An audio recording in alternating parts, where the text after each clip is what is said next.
Hello, everyone. Today's podcast, we're hosting Talha Ahmed, and I'll let him introduce himself, and then perhaps we could ask him more questions to get a better idea of his local market, what his company is doing currently, and what it took for him to bring it to this phase, and what he has in mind for the future. Talha, you wanna give the viewers an idea of who you are and what you do?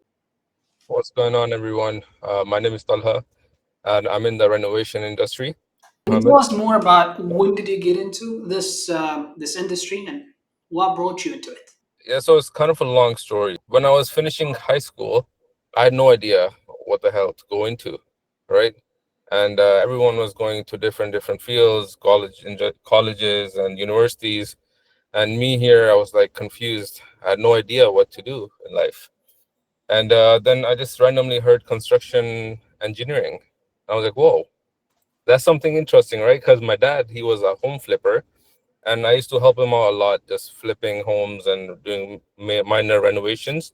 And I've been through this renovation stuff almost all my life, and that really caught my ear, and I went into construction engineering. I did that, and as soon as I finished my studies, my dad said, "You don't need to work for anyone. You know what?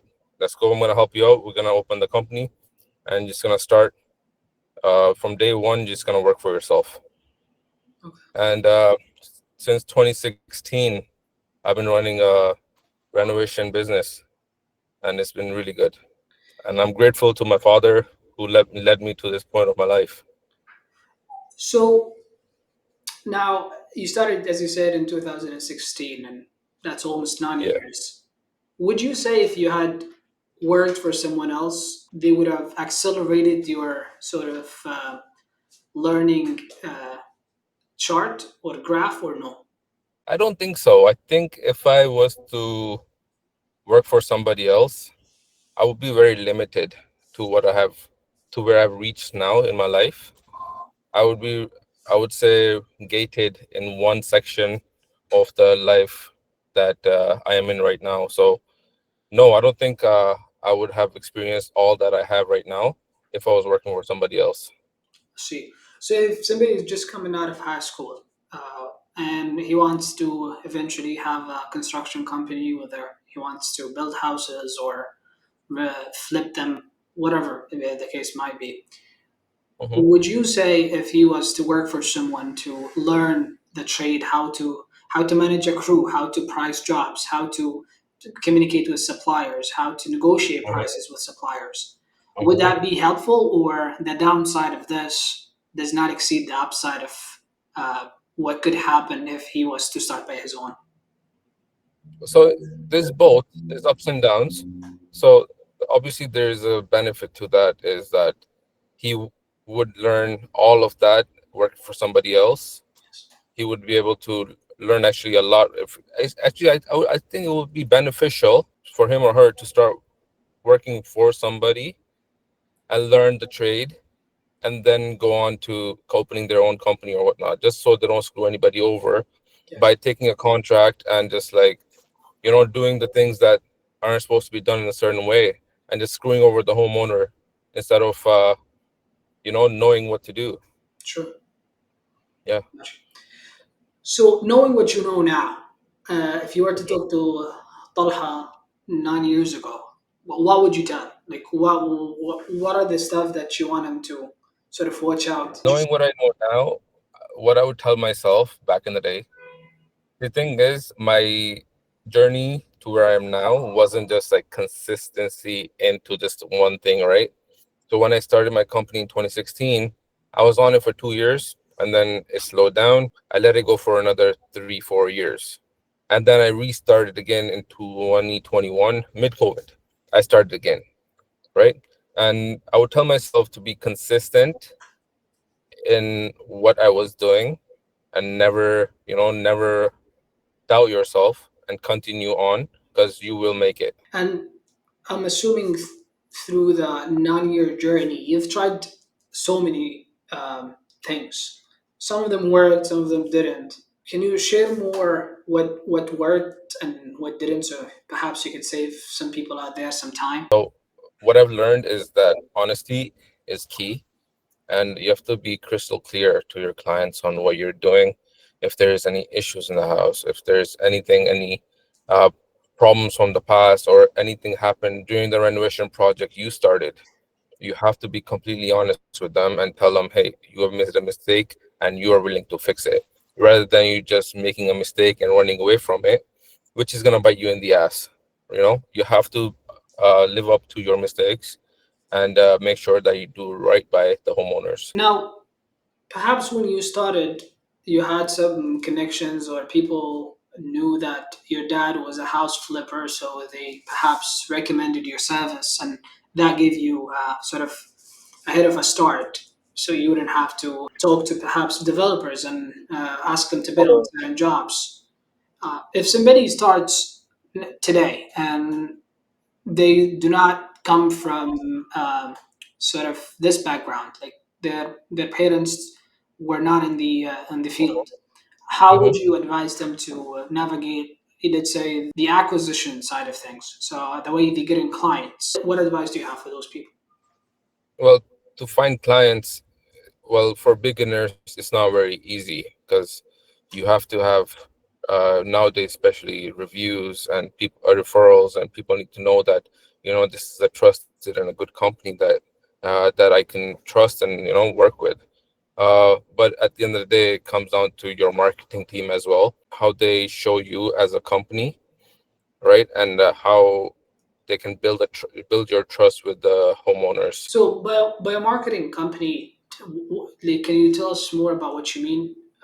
Is it a company that posts stuff on social media for you, or a company that sells you lists of leads? Or do you have any experiences with those different? Because again, like, Yeah, of marketing course. is a very huge field where people. So one marketing is when you're just posting stuff on social media of your previous work, what you have done, and people see that, hey, you know what, this guy has done a lot of work, and it could be trustable.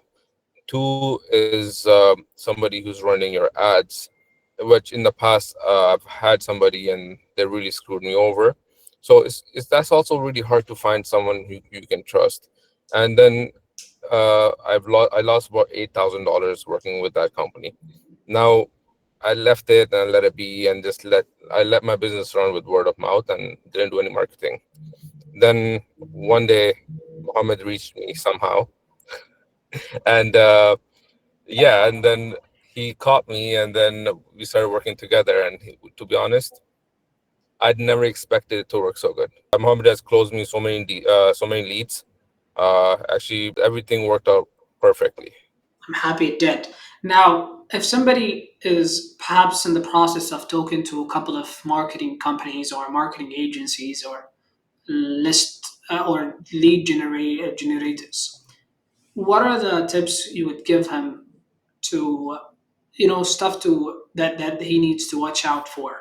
What are the red flags that you would point out for him? Red flags, I'm not very sure of myself, but the main thing was here was us building a connection from the first phone call and moving onwards, and it was truly based off trust. And the trust came through, and you guys did an amazing job. Happy that it turned out to live up to your expectation. Now, what would you say is your plan for Bath Star, let's say in the next couple of years? Now, I'm assuming you're scaling the team to keep up with the volume. Perhaps you're Hmm. hiring full-time admins. What's your plan Hmm. for this? Where do you want to take it? So for me right now, the marketing side has been taken care of by you guys, and what I want to do is automate my operations so I can lead the business into next step, as into turning it into a franchise system, and giving this model to other people who are struggling in construction and struggling in finding work, so they can also succeed. Can you tell me more about the franchise idea you have and what type of problems would it be solving for those people? First, Bastar will be a trusted brand. So we work completely on honesty with the homeowner. There's basically everything is crystal clear from start to end. There's no but ifs or, I said this and you said that. From day one, what I've said is written down. What they have said is written down. Uh, as soon as the contract starts, there is a group chat where all the conversations are happening through that group chat. So we make sure that everyone's always on the same page, and there's 100% crystal clarity. So if somebody now is starting out, and let's say the bath renovation in the same category, why would he go with an option of uh, being a franchisee instead of just building his own local presence and just try to hustle his way up? Again, it's not so easy to start hustling your way up when there's a company already here and there's a name for it, and people trust that name. Then it's easier for somebody to come, and if they hold the same values, they come and take that franchise and take it to the next level for themselves. So you'll be sort of supplying them with the right systems to run it and to make sure that it's scaling profitably, how to hire people, how to negotiate with suppliers, and of course, if you're negotiating on behalf of multiple franchisees, you get better rates, and you'll be supplying them with jobs as well, or they'll be taking care of this themselves. So we will be placing in systems for them where they will be able to get their own jobs, right? And they will be able to go into their own estimates and give estimates and get their own job leads, right? Yes, And get their own clients. I see what you mean. Now, I would love to hear your take on, let's say, the past 3 or so years, right after COVID, where things slowed down dramatically, and at least that's what the contractors are saying. And even the period where we started working together, things were slow, and a lot of contractors before working with us, they think of it as it's slow on everyone. It's not Hmm. just me that are looking for a job desperately. It's everyone. The Hmm. market's slow. You can't charge like what your quality is worth. And then we start seeing some results through some of the campaigns we run, what whatever services we offer them, and then they realize that the market is actually not slow. It's just the market shifted to new areas in a way. So homeowners are just renovating in a different way. So they were reaching out to clients in a different way. Back in the days, perhaps it was yellow pages or referrals. Now referrals just transitioned to reviews, for example. Yellow Hmm. Hmm. pages transitioned to Google. I want to Hmm. hear your take on not just the last 3 years after COVID, since you started. What type of trends were noticeable? And then we could talk about the last 3 years, how things changed. But I would love to hear your take on the market trends in the last, perhaps, since you started Bathstar in 2016. So a lot of changed over time. So first, a lot of it was going door to door, door knocking, you know, all of that used to work a lot before until COVID time. And then that fully stopped on us. So no more door to door was working. After that, a lot of referrals was happening for us, Okay. right, during the COVID time. And at the same time, during the COVID time, people were spending a lot of time at home. So then started realizing we need to get this done and this done and this done. And then the construction industry boomed at that moment, and the housing market boomed as well. And every every contractor got super busy until the end of COVID. When the COVID ended, everybody came into back to reality, and to be honest, everyone lost business. Everyone slowed down. The market shifted. There was a big shift in the market. No more barely any referrals. No other marketing schemes are working. Reviews are still good, and people are only trusting campaigns and bigger companies that are online. And for us during COVID, we're good. And after COVID, everyone slowed down. Like right now, everyone is still slow. To this day, I still hear contractors complaining, this don't work, it's slow. And Alhamdulillah, we're doing good. I wanna touch on the door to door sort of technique you guys used to use, because now uh, I can't think of anyone, at least those who are working with us, that are actively doing door to door. In terms of like a conversion rate, how, like, let's say if you were to knock at 100 doors, how many of those would be actually interested? And Right now, where do you go and knock at doors? Do you target certain neighborhoods, like the high end ones, or neighborhoods that's where you that's already what have projects?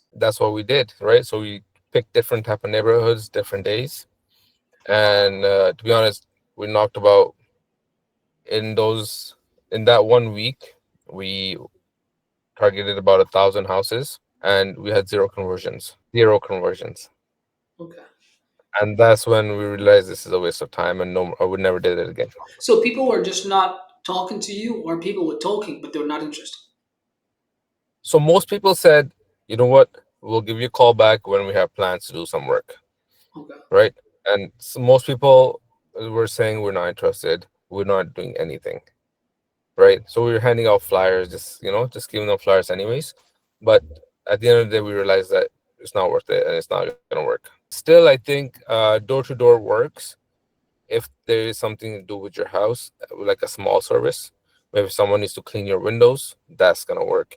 Someone's gonna mow your lawn, that's gonna work. But if someone's gonna spend, about $15,000 to renovate their bathroom, that's not gonna work because they're not gonna trust somebody who just walked up to their door. Don't have any other questions, Salha.